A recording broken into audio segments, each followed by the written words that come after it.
SSCGD के लिए important topic है हिंदी का लिंग। लिंग किसे कहते हैं? लिंग का सबसे पहले अर्थ समझते हैं। तो लिंग का अर्थ होता है संस्कृति। लिंग का अर्थ होता है लिंग संस्कृत का शब्द है।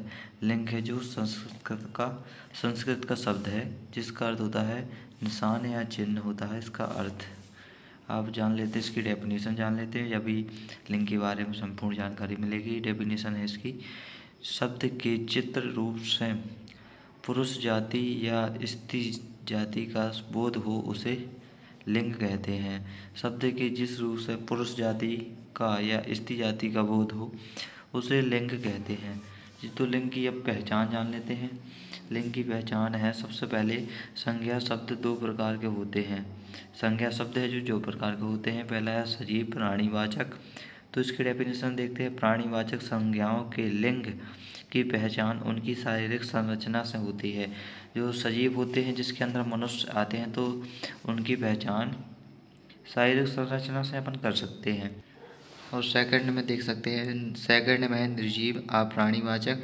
अप्राणीवाचक संज्ञाओं को व्यवहार और परंपरा के आधार पर स्त्रीलिंग या पुल्लिंग माना जाता है। जैसे एग्जाम्पल में देख सकते हैं, जैसे छाता भीग गया। छाता भीग गया, छाता इसमें क्या है? पुल्लिंग है, जो पुरुष जाति का भेद कर रहा है। छाता भीग गया। ये तो इसमें लिंग के भेद जान लेते हैं। अब आता है लिंग के भेद। लिंग के भेद, हिंदी में लिंग के दो भेद होते हैं। हिंदी के आधार पर लिंग के दो भेद होता है। पहला हो गया पुल्लिंग, दूसरा है स्त्रीलिंग। आप दोस्तों पुल्लिंग की पहचान कैसे करेंगे? पुल्लिंग है क्या स्त्रीलिंग है? तो सबसे पहले डेफिनेशन है इसकी: शब्द के जिस रूप से पुरुष जाति का बोध हो उसे पुल्लिंग देते हैं। शब्द के जिस रूप से पुरुष जाति का बोध होता है उसे पुल्लिंग कहते हैं। जिस शब्द रूप से अगर पुरुष जाति का बोध हो तो उसे पुल्लिंग कहते हैं। एग्जाम्पल देख सकते हैं, जैसे पिता, लड़का, नर, शेर इत्यादि। काफ़ी सारे इसमें जो पुरुष जाति के बोध कराते हैं वो शब्द आ सकते हैं। इसके बाद आता है अकारांत। अकारांत शब्द, इसकी डेफिनेशन होती है जिस शब्द के अंत में छोटा आ का स्वर हो उसे अकारांत शब्द कहते हैं। अकारांत प्रातः पुल्लिंग होते हैं। जैसे एग्जाम्पल में देखेंगे, जैसे राम, सूर्य, जैसे हो गया राम, सूर्य, समुद्र, क्रोध, धन, जल, फल इत्यादि शब्द आते हैं इसके अंदर। फिर उसके इसमें अपवाद भी है। अपवाद इसमें आता है जैसे सड़क, पुस्तक, पाठ। जैसे आप पुस्तक को कैसे परिभाषित करते हैं? जैसे वाक्य बोलते हैं, जैसे उसने पुस्तक पढ़ ली, उसने पुस्तक खरीद ली। तो इसमें कंफर्म नहीं होता है कि ये पुल्लिंग है या स्त्रीलिंग है। तो इसके लिए अपवाद है ये तीन शब्द अकारांत शब्द में। और नेक्स्ट देखेंगे, इसके बाद दूसरा है अकारांत। अकारांत शब्द, इस शब्द की डेफिनेशन होती है जिस शब्द के अंत में बड़ा आ का स्वर होता है। जिस शब्द के अंत में बड़ा आ का स्वर हो उसे अकारांत शब्द कहते हैं। अकारांत शब्द प्रातः पुल्लिंग होते हैं। अकारांत शब्द भी पुल्लिंग होते हैं। अकारांत के अंतर्गत एग्जाम्पल देख सकते हैं इसमें, जैसे अकारांत शब्द में आता है चीता, घोड़ा, जिसमें बड़ा आ का स्वर होता है। चीता, घोड़ा, घड़ा, कपड़ा, छाता, बाजा, चमड़ा, गुस्सा आदि। देख सकते हैं इसमें गुस्सा में भी बड़ा आ का स्वर है, घोड़ा में भी बड़ा आ का स्वर, चीता में भी बड़ा आ का स्वर है, इसलिए अकारांत शब्द हो गया। अपवाद भी हैं कुछ। अकारांत शब्द के अंदर अपवाद भी हैं। तो अपवाद क्या है? जैसे रमा हो गया, लता, ममता, गीता, ये सब अपवाद हैं जो अकारांत शब्द में होता है, जो अपवाद के तौर पर इसको लिए। इसके बाद समझेंगे। इसके बाद यहाँ पर तीसरे पॉइंट पे आता है, जैसे अकारांत हो गया। तीसरे पे आता है अनाजों के नाम। अनाजों के नाम में पुल्लिंग आता है या स्त्रीलिंग। तो जैसे इसमें देख सकते हैं, जैसे इसमें गेहूँ, चना, बाजरा, मटर, जौर इत्यादि आदि अनाजों के नाम आते हैं। इसमें अपवाद है। अपवाद में जैसे है अरहर दाल, चने की दाल, उड़द की दाल। तो ये सब अपवाद हैं जो पुल्लिंग में भी आते हैं और पुरुष जाति में भी आते हैं, तो इसलिए अपवाद हैं। नेक्स्ट देखेंगे वृक्षों के नाम में। वृक्षों के नाम जैसे आम का पेड़ हो गया, अमरूद का पेड़ होगा, पीपल के पेड़ हो गए, जामुन का पेड़, ये सब आते हैं ये सब पुल्लिंग में आते हैं। और अपवाद में इसमें है लीची, नारंगी, नाशपाती, इमली, जो स्त्रीलिंग या पुल्लिंग दोनों में से किसी एक हो जाएंगे। तो इसकी ये अपवाद है इसके शब्द के।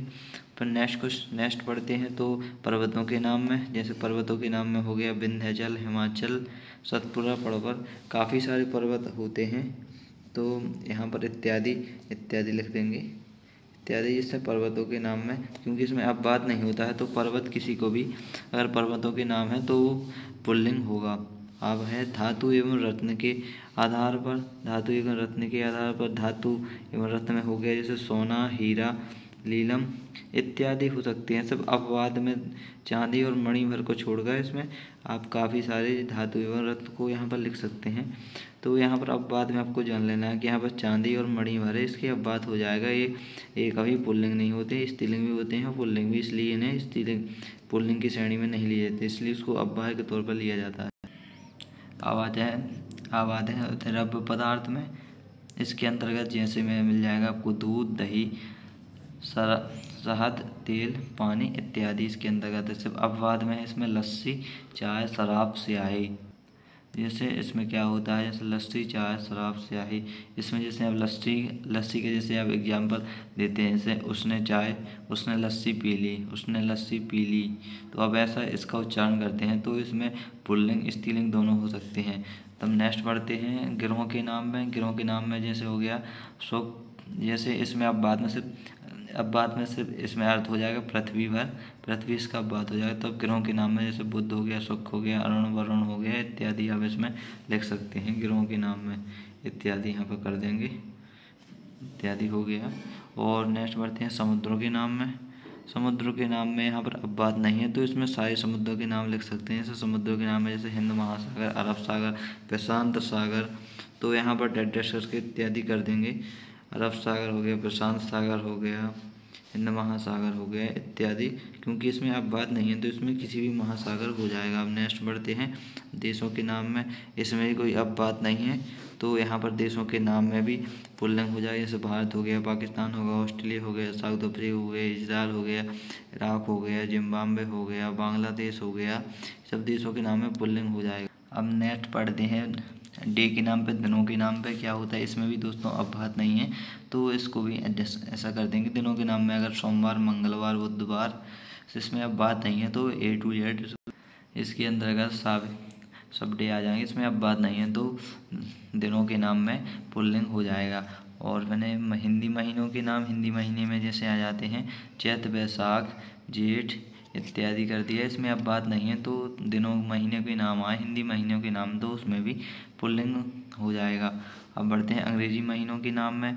जैसे हो गया मार्च, इसमें अब बात में देख सकते हैं, इसमें जनवरी, फरवरी, मई, जुलाई को छोड़ गए ये अब बात है, क्योंकि जनवरी जैसे चली गई, जनवरी जैसे आ गई तो इसमें स्त्रीलिंग होता है तो इसलिए ये अब बात है। जैसे में हो गया है, इन चारों भर को छोड़ के साफ यहाँ पर अंग्रेजी महीनों के सब नाम आ, जैसे मार्च हो गया, अप्रैल हो गया, जून, अक्टूबर इत्यादि कर सकते हैं। इसके बाद नेक्स्ट बढ़ जाएंगे। नेक्स्ट पे अपन देख सकते हैं शरीर के अंगों के नाम। शरीर के अंगों में क्या हो गया, जैसे हो गया सिर, बाल, इसमें अब बात है। अब बाद में जैसे नाक, जीभ, अंगुली, आँख, दाढ़ी, कलाई, कोहनी, गर्दन, ये अब बात हो गया। बाकी सब शरीर के अंगों में जैसे में यहाँ पर लिख सकते हैं जो यहाँ पर पुल्लिंग हो जाएगा, क्योंकि ये सब स्त्रीलिंग में आता है। जैसे में हो जाएगा इसमें सिर, बाल, कान इत्यादि एडजस्ट कर सकते हैं। इसमें अब आ जाएगा, नेक्स्ट आ जाएंगे फलों के नाम में। फलों के नाम के अंतर्गत क्या आता है, इसमें भी अब बात है। इसमें फलों के नाम में अब बात है लीची, नाशपाती, इमली, नारंगी। जैसे में आ जाएगा जैसे अनार, अंगूर, सेब, केला, ये सब पुरुष में आ जाएगा, पुल्लिंग में आ जाएगा इत्यादि सब।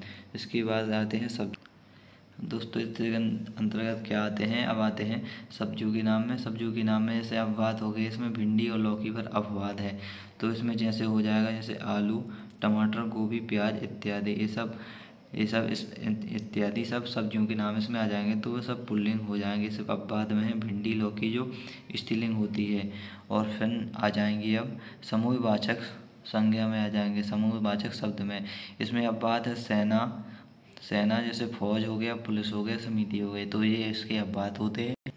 अब आ जाएंगे वस्त्रों के नाम में। वस्त्रों के नाम के अंतर्गत जैसे आप देख सकते हैं वस्त्रों में आता है जैसे अपवाद है, इसमें साड़ी, टोपी भर को छोड़ गए, ये दोनों अपवाद है क्योंकि ये स्त्रीलिंग होते हैं। और पुल्लिंग में जैसे देख सकते हैं, पुल्लिंग के अंतर्गत आते हैं जैसे पैंट हो गया, शर्ट हो गया, रूमाल हो गया, कोट हो गया, दुपट्टा हो गया इत्यादि। इसमें काफ़ी सारे वस्त्रों के नाम आते हैं जो पुल्लिंग होते हैं। सिर्फ अपवाद में इसमें साड़ी और टोपी है जो स्त्रीलिंग भी होते हैं। इसके बाद नेक्स्ट आ जाएंगे। नेक्स्ट के में लिखा हुआ है, नेक्स्ट है यात्रा के साधन। यात्रा के साधन में अपवाद है, इसमें अपवाद है, इसके अंतर्गत है रेलगाड़ी, बस, रेलगाड़ी, बस को ही बोलते हैं, मोटर गाड़ी ही बोलते हैं, और मोटरसाइकिल। तो इसमें रेलगाड़ी, बस, मोटरसाइकिल, इस एक ये अपवाद है इसकी, क्योंकि ये स्त्रीलिंग भी हो जाते हैं। और जैसे में देख सकते हैं जो पुल्लिंग है, पुल्लिंग में है तांगा, स्कूटर, इंजन, हवाई जहाज, रॉकेट आदि इत्यादि। और रेलगाड़ी को अपन क्या कहते हैं, हिंदी में कहते हैं लोहे का पथगामिनी, लोहे पे जो चलती है उसी को रेलगाड़ी कहते हैं।